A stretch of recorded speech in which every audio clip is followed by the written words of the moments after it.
Okay, so let's go ahead and get started. My name is Ellie Barnes here at Rise Design Automation, and so I want to give just a few logistical things to kick us off. I've typed them into the chat so you can see them. The chat has been disabled for all of you, but the Q&A is enabled. So we encourage interactive conversation in the Q&A. Like I said, we will be typing answers back. So we've got the team here, which will go through some introductions in the team. Um, Again, the webinar will be recorded.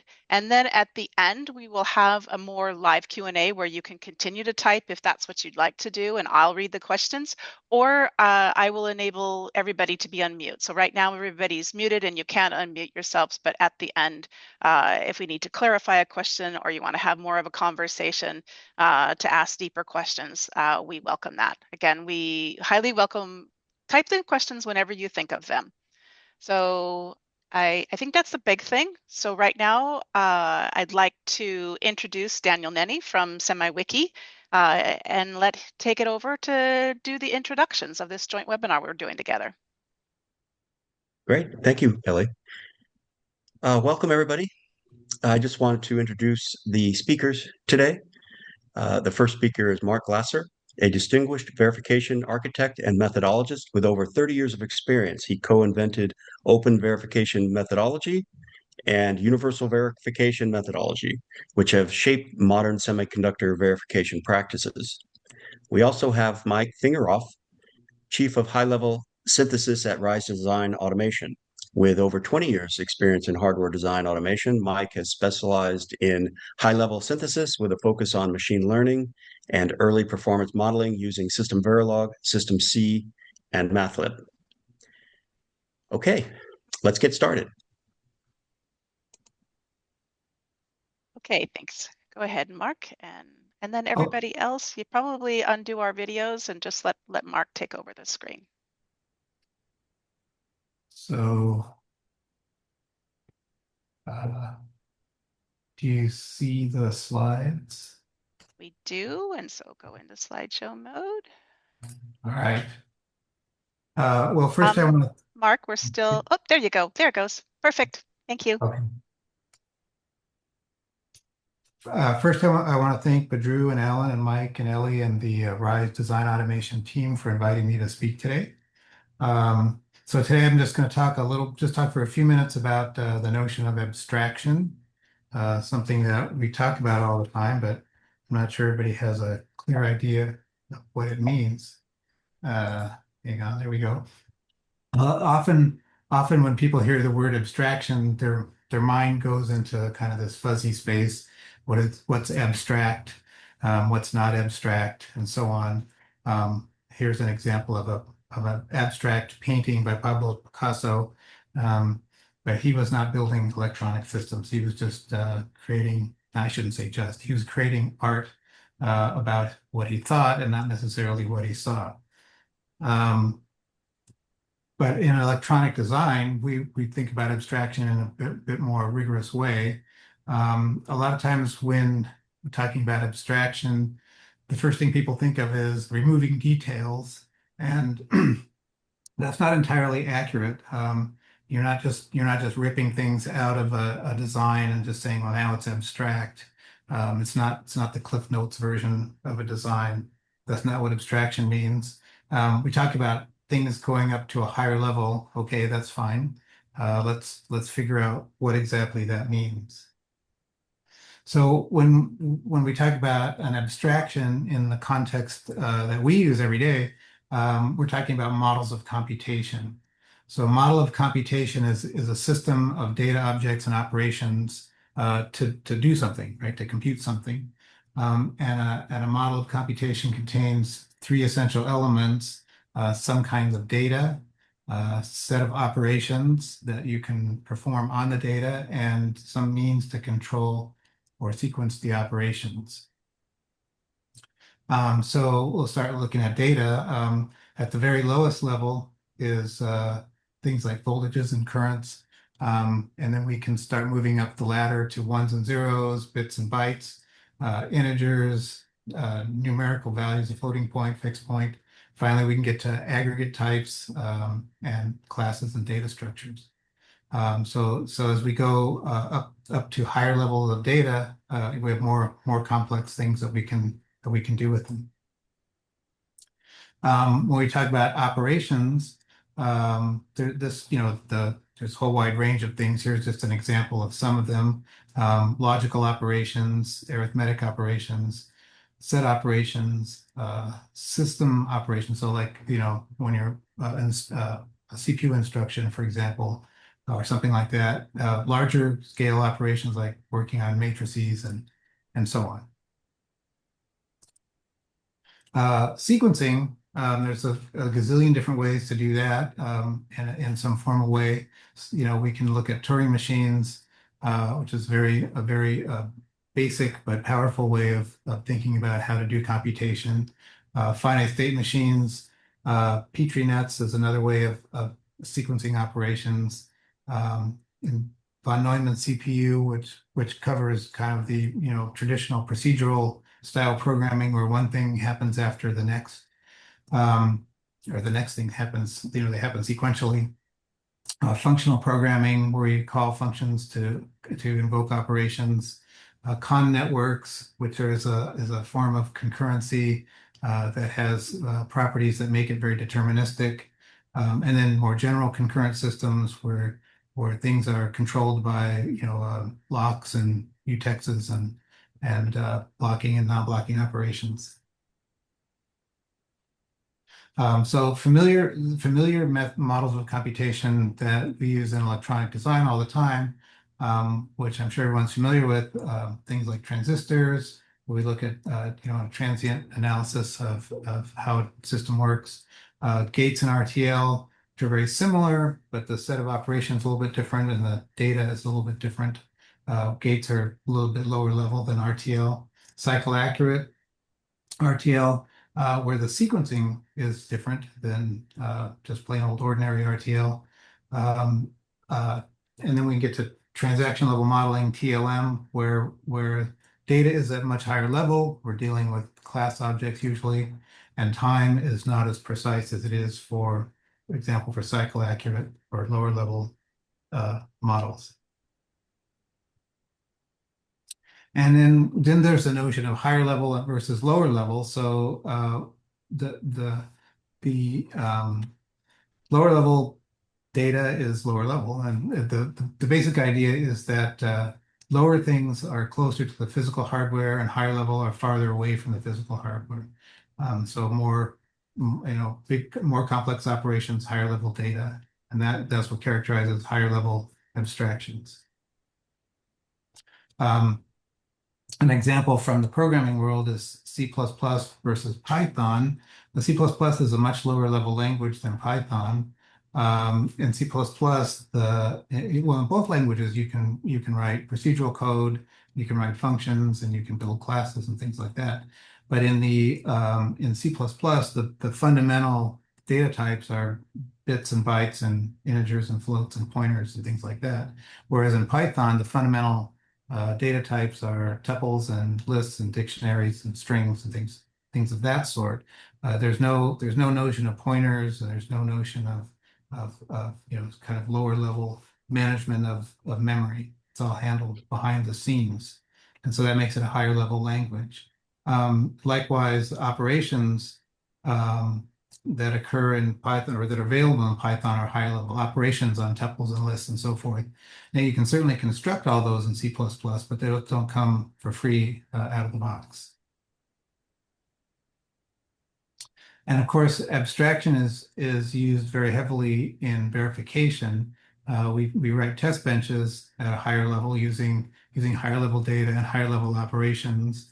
And then we use transactors to convert back and forth between abstraction levels. So the drivers will convert instructions from the test bench into operations, lower level operations on the actual design. And then conversely, monitors will look at what's going on in design and convert that back into higher level data and operations that are available to the test bench. So this is just an example. This is just an explanation of the previous slide. So the idea of a transactor is being able to convert complex operations to simple operations, abstract data to simple data, and imprecise timing into precise timing. And so why do we do this? The main reason is to manage complexity. So it's not really possible to design, at the lowest level. You can't just really create a design of any significance working directly with transistors or even with gates. So the purpose of operating is to be able to deal with larger scope designs. Also, in terms of how you think about it, the higher level abstractions give you more tools to work with in terms of what you want the design to do. And so we all think about the design at a higher level and spend our time converting that high level idea into low level implementation. And so these abstractions provide tools for doing this in a more formalized way. And the idea is to lower the cognitive load, the strain on our brains, and make it easier for us to manage these highly complex systems. And that's what I had to say today. That's it. Okay, thank you for a great intro, Mark. I'm going to do a quick, we'll turn it over to Mike in a minute. Let me do a quick intro just to kind of set the level, because I think not everybody has been, obviously, to all of our webinars. Let me go ahead and share.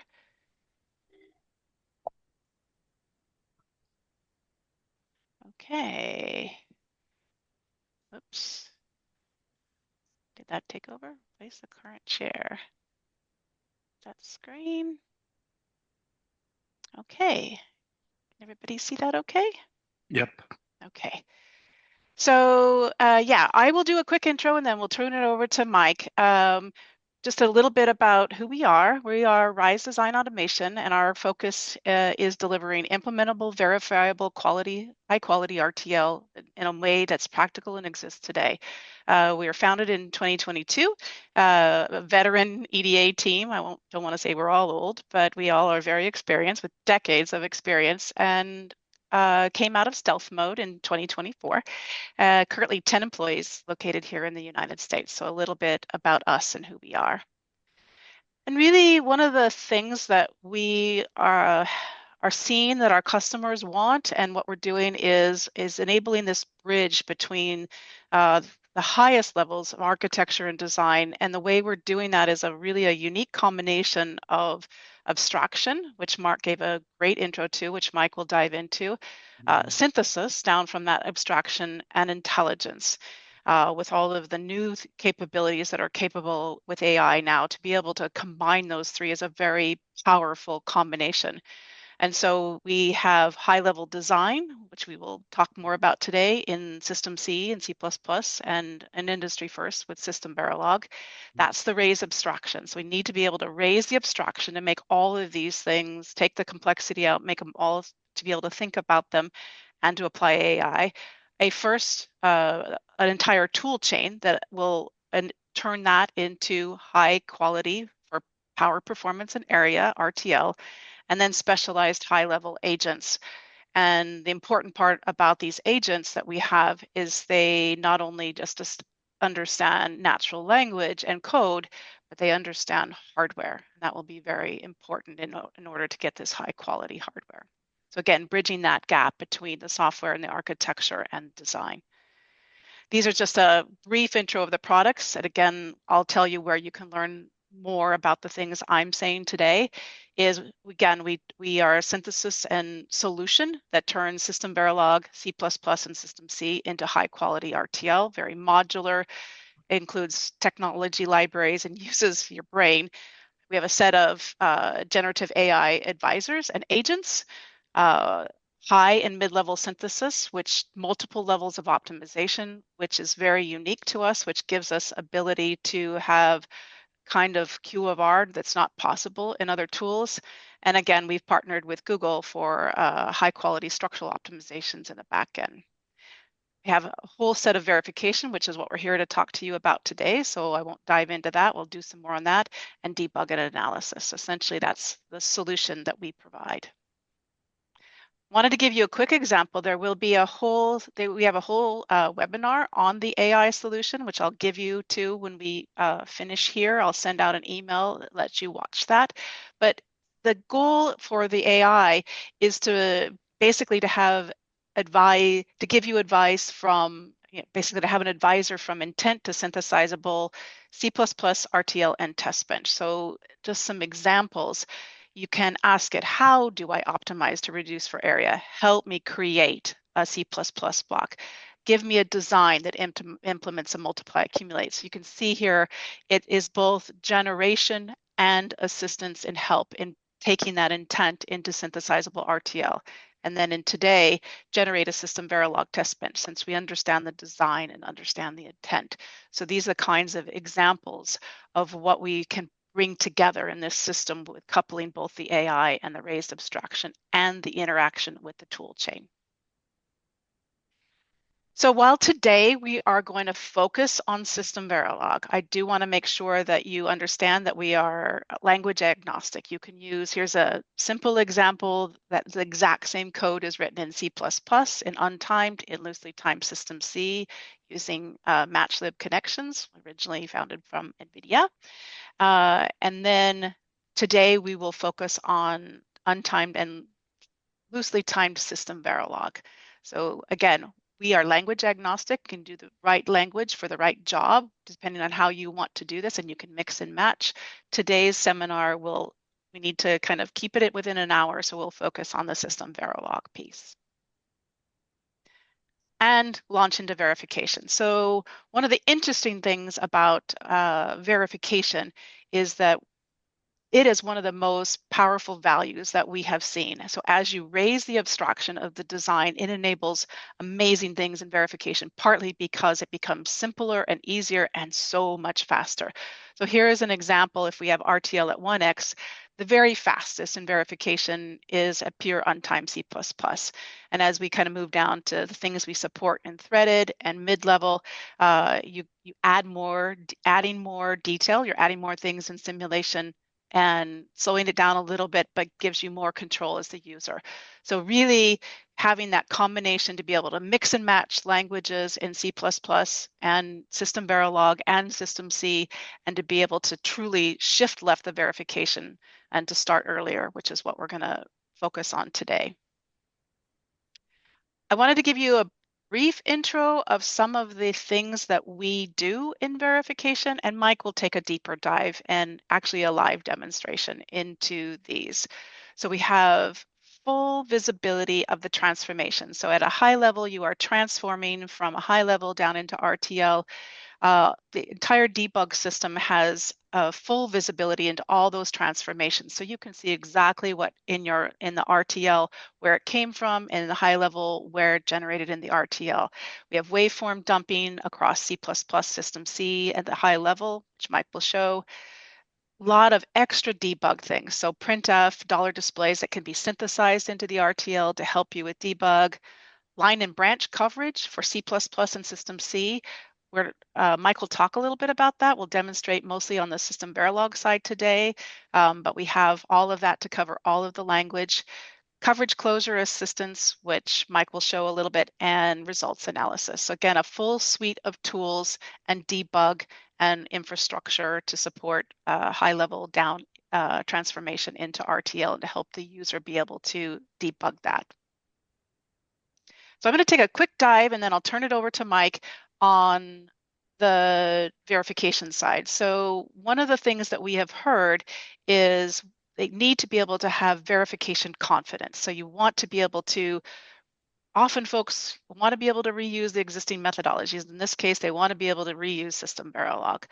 And so one of the things that we have done is yes, you can have the verification confidence, reuse what's in SystemVerilog, but when you raise the abstraction of the design, that whole process becomes much, much easier and you can shift that left. So here in this example, I've talked about write your test bench and as Mark said, we're already in test bench, writing them in sequences and writing them at the transaction level. But instead of communicating to your dot at the pin level, you communicate to your dot at the transaction level. Everything is at the transaction. So in C++ or in System C or in SystemVerilog, everything is going to be at that transaction level. And then you can reuse that directly. And then we provide during the synthesis process simple wrappers that will automatically create the transactor IP that Mike referred to and convert that down into the DUT. So you can rerun the exact same test bench and we create this infrastructure of IP available to you during the synthesis process. Not only do we have IP for simple SystemVerilog and C++ and System C, but also for UVM. So if you are a UVM expert, this should look pretty familiar to you, that you have your drivers, your sequences, your scoreboard, your reference models, and your virtual interface. But we provide the IP of enhanced drivers and enhanced interfaces that know how to communicate to the DUT at these transaction level, whether it's SV, System C, C++. And this also enables you to plug and play into your existing UVM environment. So if you want to use UVM, you want to adopt these new methodologies for design, we're providing you that bridge that helps you bridge that gap and feel that confidence to be able to use it in verification. And kind of the last slide here is the same thing, and to talk about this IP knows how to talk to both the transaction and the pin level. And this enables you to reuse your UVM. We have built-in transactors in UVM that understand how to talk to both. They do automatic comparison between the high level and the RTL within the monitor, support for stall injection, which Mike will talk about, and easy logging and waveforming. So we give you this both a comprehensive example and the source code for all of this so that you can plug this into your verification environment, use it, see it as an example, understand how to do it, to basically give you the jump start and the confidence to be able to switch to a methodology like this, but still be confident in your verification. So I've talked about a lot of different things, and we've introduced a lot of concepts. At the end of this, we have many webinars, like I said, on AI, on introduction to HLS. I'll give you access to all of these webinars at the end of this, and you can choose which ones you would like to watch if you need more technical information on any of these subjects that we've just highlighted today. Okay, I'd like to end that, turn it over to Mike and take the deep dive into the demo and the system. Thank you, Ellie. Can you see my screen? No. Are you sharing a slide, Mike? I am sharing. Cannot see it? Yep. I can see Okay. your print. Great. Go ahead. All right. Well, hello and welcome, everyone. I'm going to go through a couple slides just to talk about some of the challenges, from the design side that we see, and then how that ties in to verification. And then I'm going to do a demo to show how one would go about closing coverage on RTL that was generated from high-level synthesis. So Mark gave a great introduction about abstraction and transaction level. And so I want to talk about first the benefits of using transaction level interfaces, because that's one of the key kind of features of designing with high level synthesis that allows us to raise a level of abstraction. And so transaction level interfaces essentially separate what the design does from when it does it. And what this means then on the design side is that you focus on functionality. You don't worry about low-level implementation details, such as, how you're going to talk to the external world, how you're going to handshake with other things like external FIFOs and other peripherals. On the verification side, as Mark had discussed, abstraction is essentially allowing you to decouple the functionality you're trying to test from the timing of the underlying hardware. And so as Ellie just showed with UVM, and this is really true even if we're just using plain vanilla SystemVerilog simulation, this allows you to run the same test bench, a behavioral test bench, on both the behavioral model and the RTL. And so this greatly simplifies the verification process because you don't have to worry about those low-level timing details. one of the big, I guess, features of an HLS and high-level verification design flow that we've talked about for a long time is it allows you to start digital verification earlier. And that's key because now you don't have to wait for the finished RTL product to start writing your functional test. The UVM, if we're using a UVM verification flow, as Ellie showed, you can essentially plug both the behavioral model and the RTL into the same test bench, and it'll do the functional testing and the automatic comparisons. And then I'm not going to demo that today, but also we if you're doing just SystemVerilog, a lot of times designers may write unit tests. The HLS adapters and transactors that we generate allow you to, again, kind of write your tests at the behavioral level while still being able to test the RTL and know that it's functionally correct. And what this means then is you get to close coverage faster. You're going to reuse your behavioral tests, as we're going to see when I do the demo. And there's some additional testing that you need to add because we'll talk about some of the things that high-level synthesis is going to add to the hardware that's not represented in the behavioral model. And ultimately, what this means is once you have everything up and running, because you're doing things at the transaction level, you don't have to rewrite your tests, or you don't have to, reconfigure your high-level design when the timing changes, when you end up with more pipeline stages or a different type of interface protocol. So why do we care about this? Why do we want to model, synthesize, and simulate at the transaction level? So again, a key feature to high-level synthesis and verification is that the flow control is built in. So we use what are called streaming channels, and we use them across all three languages. It's really, the use model is no different. And in simulation, a streaming channel is going to fundamentally, I mean, there are other ways that you don't have to block, but fundamentally it will block until the transaction completes. So it's just a behavioral transaction, and kind of the handshaking between processes is all transparent to the user. In hardware, when you synthesize this transaction level interface, you're going to get flow control that's going to be baked into the generated pipeline, and that's going to cause pipeline stalls when a read or write transaction can't complete.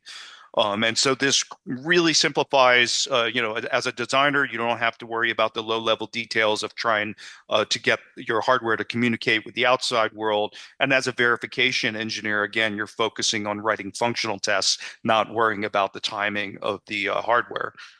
As I mentioned, it's the same across all the languages. So other than the function calls, they're part of these API function calls for the transaction level interfaces. The naming might differ between the different languages. Fundamentally, it's the same. And so, as Ellie had mentioned, we support SystemVerilog, C++, and System C. And I'm not going to get into the nitty-gritty details, but we will look at a simple SystemVerilog example in the next couple slides, and then we'll dive deeper during the demo.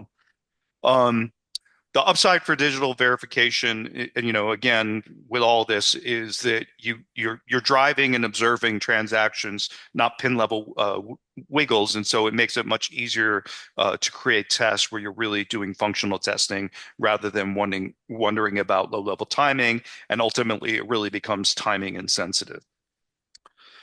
So what does it mean to synthesize transaction level interfaces in the hardware? So on the left side, this is essentially a high-level model using behavioral SystemVerilog that is going to be synthesized by the high-level synthesis tool. And this design is not doing very much, but the important thing to show here is that it's got, well, these are transaction level interfaces. SVAC channel is a streaming channel interface. You get to specify the data type. This could also be a complex data type, so you can pass structs and classes through the channel interface. And the channel interfaces then have methods for reading and writing the data. So you're just doing these read and write transactions. So other than the fact that I've specified a clock and a reset, everything in here is behavioral. And so when I go to do a read in simulation, this is going to stall until the read data is available. And when I go to do a write, the same thing, it's going to stall if the write can't complete. When this gets synthesized in high-level synthesis, the behavior is actually going to be synthesized into timed behavior where you're now going to have data ready and valid. And these are simple point-to-point protocols, but this pretty much fits into most any kind of interface protocol. Even AXI interfaces are built upon this simple point-to-point protocol. And the way it works is that when ready and valid are high, valid always goes with the direction of the data. So on an input read, valid is coming into the design. On an output write, it's going out. When they're both high, the transaction completes. So you can see here that basically valid goes high. So this means the input data is ready to be read, and then the hardware drives ready high, and the transaction completes, and so on and so forth. And so this is low level, and what we're going to see is despite the fact that this is very powerful and we need this for when we generate the hardware, we don't need to worry about these details when we're actually testing the RTL and trying to close coverage. So in addition to adding protocol, and this is really the only other kind of high-level synthesis-centric topic I'm going to cover, because there's lots of other things in terms of constraints for adding parallelism. But this is important for closing coverage, is that high-level synthesis adds latency into the design. And in other words, we are building pipeline hardware with multiple, if not very many, pipeline stages. And that pipelined hardware has control logic that basically controls how data flows through the pipeline. And that is not represented in the behavioral code. So you can see here's my simple little behavioral model with transaction level interfaces. And when I synthesize this, even though in simulation, this is saying I'm reading and writing, once per clock cycle, the tool can actually add multiple pipeline stages into the generated hardware, where it may take multiple clock cycles and multiple pipeline stages till output data is being produced. And each one of these pipeline stages then is going to have a set of control variables, as we'll see in the RTL. They're annotated with these P0, P1, et cetera, variable names. And so this control logic needs to be tested, because even though we may be testing the behavioral model here, we're not testing the actual timed hardware behavior. And so we're going to see that we need some kind of random stall injection if we want to be able to hit all of that pipeline control logic that has been added by the synthesis process. We auto-generate SystemVerilog adapters and transactors. So if you're writing unit-level SystemVerilog tests as the designer, or even some verification engineers may not be using UVM, they might be doing just SystemVerilog simulation. When we synthesize the design, we're going to create an adapter that allows you, essentially, it has the same behavioral interface as our high-level model, but it's going to allow you to plug in the RTL into your behavioral simulation. And so channel to signal and signal to channel are transactors that are converting from the transaction level to pin level wiggles. I'm not going to repeat what Ellie talked about, but I just put this in. So for pure SystemVerilog, we auto-generate adapters and transactors.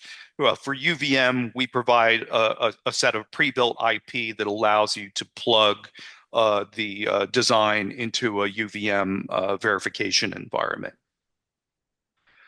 Along with verification, and this maybe is a little more on the design or debug side, I guess it's a mixture of both. We can also synthesize dollar display, assert, and cover for simulation-only code into the generated hardware. So when you are debugging your design, although typically you don't have to do as much debugging, but there are reasons when, say, you're doing multi-threaded designs, if you haven't correctly designed your system, maybe you're going to see some deadlock. And so being able to inject dollar display into an RTL simulation, or printf if you're using C++ or System C, allows you to kind of sprinkle breadcrumbs through the design and understand what are the potential causes of, say, deadlock or other reasons to want to debug. In terms of coverage closure, there is a methodology for doing coverage closure in a high-level synthesis and a high-level verification flow. You have a behavioral model. So if I'm trying to close coverage on the behavioral model, if it's C++ or System C, we have a coverage tool called RDA coverage that will instrument the code. If we're doing SystemVerilog, which is what the demo will show today, you're just doing everything natively using the same simulation tools that you use today for RTL. So we first close coverage on the behavioral model, and then we reuse those tests, the behavioral test, on the RTL, but we need to do some additional testing in order to cover those things that are being added by the synthesis process. And then when you do have coverage holes, we provide the ability to cross-probe from the high-level source from the RTL.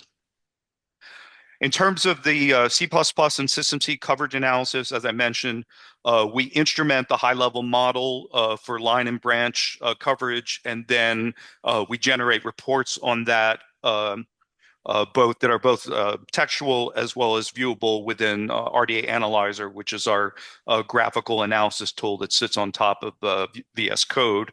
And additionally to that, then this coverage data can be written into a coverage database format to allow you to analyze it using your coverage tools. For coverage hole analysis, right now this is not automated and we're adding those enhancements, but essentially the RTL is cross-linked back to the high-level source using file attributes. And these file attributes indicate which file it came from as well as what one or more source lines it came from within the high-level source. And so what you can see here is that we've got machine-generated code, which can be very hard to read. It doesn't look like hand-coded RTL, but each line of the machine-generated code then has a set of attributes that tells me which file it came from my high-level design files and which line within that file. And so this gives me kind of a one-to-one connection between the generated RTL and the original behavioral source. Okay, so that's kind of the high-level verification and what we do in a nutshell. And I think it's probably more useful to let's just go ahead and do a demo to see what this looks like in terms of an actually closing coverage on a behavioral model. So the model the design I'm going to use is it's a very simple arithmetic logic unit. So you can see here then that I've got a module called Simple ALU. I've got transaction level interfaces that are using abstract data types. Let's see if I can show, where is that, types. So basically I've got a struct that is my abstract class data type that's being used on the interface. So these are transaction level interfaces that's sending in essentially data and an opcode to say what we want the ALU to do. And then it gets the output, which is the result of the particular computation that I chose. This is loosely timed, so there is a clock and a reset, but the tool is going to essentially add timing based on my clock and my frequency constraints. And then you can see these are the ops that I'm doing: add, sub, mul, shift left, shift right, and divide. And divide is the most costly because what we're doing here is we're using an algorithm to do a basic integer divide. And even though I didn't cover high-level synthesis, some of the constraints, what I'm saying is I want this loop to be unrolled and I want to implement all of this part of the logic in parallel if possible. I'm going to go ahead and synthesize this design. So I'm targeting a reference 7 nanometer design, and the clock period is 1,000. So if we go ahead and we run this through RDA synthesis, which is extremely fast and lightweight, it comes back and it tells me, okay, here's my throughput, which is once per clock cycle. I've got a latency of 7 cycles and a certain number of pipeline stages. And if we go ahead and we open this up in the analyzer and we look at the general information about what got synthesized, we can see I've got 8 pipeline stages in this design. And the reason why I have 8 pipeline stages, this is the data flow view of the generated RTL, is that the majority of the pipeline stage logic is related to the divider. So most of those other ops in terms of the multipliers and adders and things like that are all happening in the 7th pipeline stages, and I need those other 6 pipeline stages to implement all the logic of that integer divider. So even though in simulation this all is simulating once per clock cycle, the tool has added 7 pipeline stages or 8 pipeline stages, and there's going to it's going to take a certain number of cycles before the data comes out of the design. If you look at the generated RTL, this is machine code, machine generated, but you'll notice my interfaces, my transaction level interfaces have been synthesized now as data ready valid interfaces. And aside from the fact that we can see there's some shifting and multiplying going on, it's just going to be a bunch of concurrent assignments. This is called static single assignment form, which is a way to build hardware, from a graph. So it's a bunch of concurrent assignments, and then there's a whole bunch of register assignments for the various pipeline stage control variables and things like that. So you could see it's quite there's nothing in the structure of the generated RTL that really tells me that much about the hardware, with the exception, and I did want to show you that, is that in my high level design, I did add in a dollar display to print out the input data to my divider. And what you can see here is that for simulation only, so it's basically guarding it against synthesis, it's added in that same dollar display to print out that debug data for the A and B input. So very useful, because even though you don't spend a lot of time debugging, when it's necessary, we have a way to really get visibility into the generated RTL. Just checking my time here. Okay, so let's go ahead and run some tests on this and see what it's like to close coverage. So I'm not going to go into all the nitty-gritty details of the UVM IP, and there are other people, when we open this up for discussion later, that can probably talk more on this. But I'm just going to show you that we have a top-level module for our UVM verification flow. It is instantiating the high-level interfaces. So these are going to allow us to connect up to the both the behavioral model and the generated RTL. There's some defs in here that, that if I don't have any RTL, I can just run the tests on the behavioral interface. And then here it's going and registering all of the interfaces. We have some of the UVM code that was created for this. So it's doing some test generation for the various different opcodes that we're using. There's some separate constraints for custom tests. And a bunch of other UVM infrastructure that right now I'm not going to get into, but we can look at later if people have questions. So let's just go ahead and run the tests, and let's do some analysis just to see, how good is this? How can we analyze coverage holes? So I'm just going to run VCS simulation on our UVM test bench and our behavioral model right now. So I'm not testing the RTL yet. And this is going to go ahead and it's going to generate coverage report information. And now let's go in and take a look. How good is the coverage? So, it doesn't look very good. Let's see. Let's actually look at the behavioral model. So here is my simple ALU instance.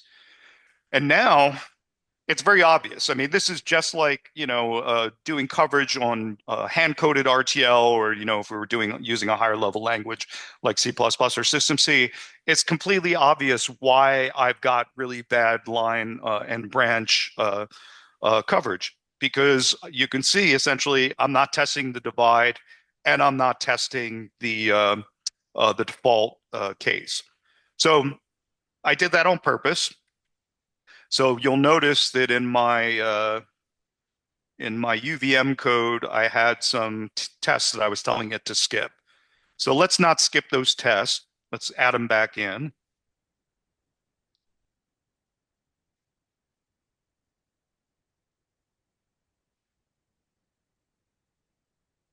So now I'm going to add those tests back in. And I'm going to rerun verification.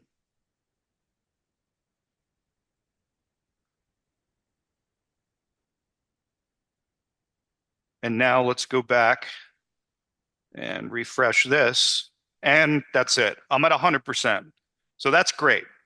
I've got 100% coverage. Again, simple example, but this scales to designs of any size. So it's very easy to close coverage on the behavioral model. And if we had started trying to close coverage on our RTL, so let's go ahead and add the RTL simulation in now. So again, originally I was saying just test the behavioral. So now I'm going to say let's do the compare the RTL and add in the RTL generated RTL into the UVM simulation. So now let's rerun. So all those holes that we saw in the behavioral model, it would have been very hard, other than you can see we generate the attributes to go back to the source. I would have had to do a lot more work to identify those coverage holes. Let's go back to here.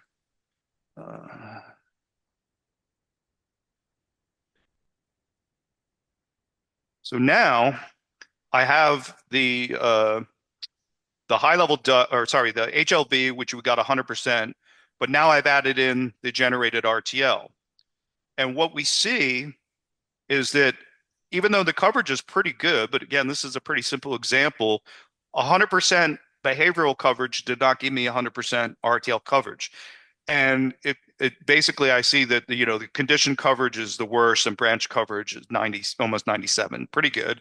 But what you'll see now is, again, now I've got to debug generated RTL. And if you haven't done this before, you could be like, well, what exactly does this mean? But all these coverage holes, you'll notice is these are my control variables for my generated interface control. The ready, anywhere you see ready and valid means it's related to an interface. Wherever you see P6, P7, these are pipeline stage variables.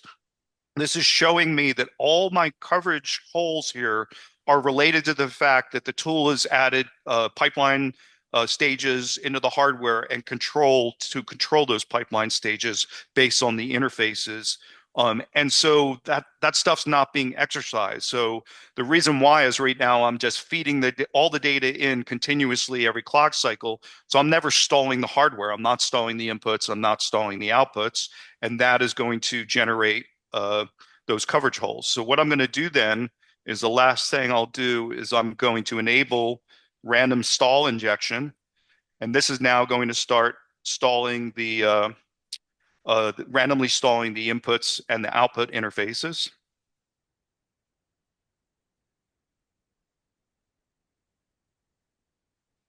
And now if we look here, we are so close. 100% branch and 99.60 condition. And the reason why I could have fixed this, but I thought it was interesting anyway, is the only thing that's not covered is line 1053 from the RTL. But if we look at line 1053, where is my 1053 is actually the logic that was generated, the simulation only for the adding in that dollar display debug. So I could either get rid of it or I could waive this because this is not part of synthesis. This is a simulation only construct.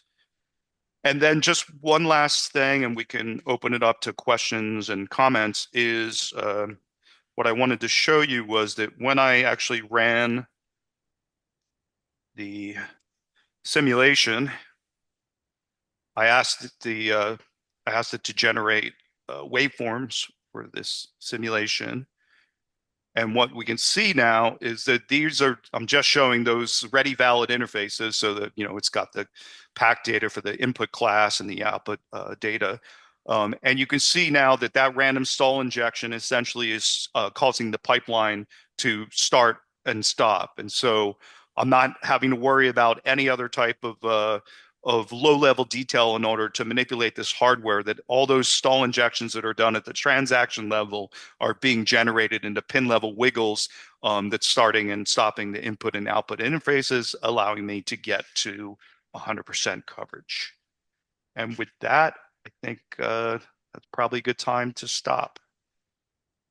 Questions coming through.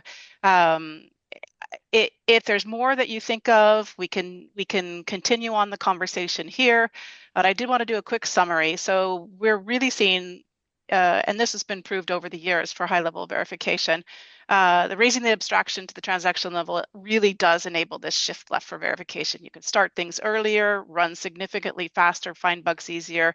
There's lots and lots of customer success stories that talk about this, and people are usually quite surprised that verification is actually one of the biggest benefits they see from switching and moving up in transaction up to the transaction level for their design.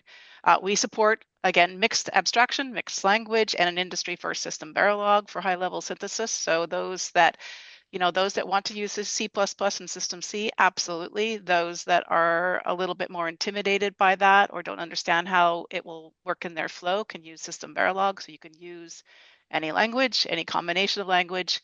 And this enables, basically all of these things enable the reuse verification. It's really about the verification confidence so that you're not extending verification. We provide a comprehensive tools of AI plus the tools, plus the ease of debug and verification IP to make this process easier for you. So trying to make sure that the verification team can easily, because nobody usually does an entire design with HLS. Usually they take significant blocks in an existing design, significant accelerators, pieces of new IP, and it needs to blend in and into their overall existing flow. So we need to make sure that that's easy to do. So okay, so we'll finish up there. I think that that's probably, if there's no more questions, thank you all very much. We will have a recording available for all of this. You'll get that probably by the end of today, and it'll also enable you to listen to any of the other webinars.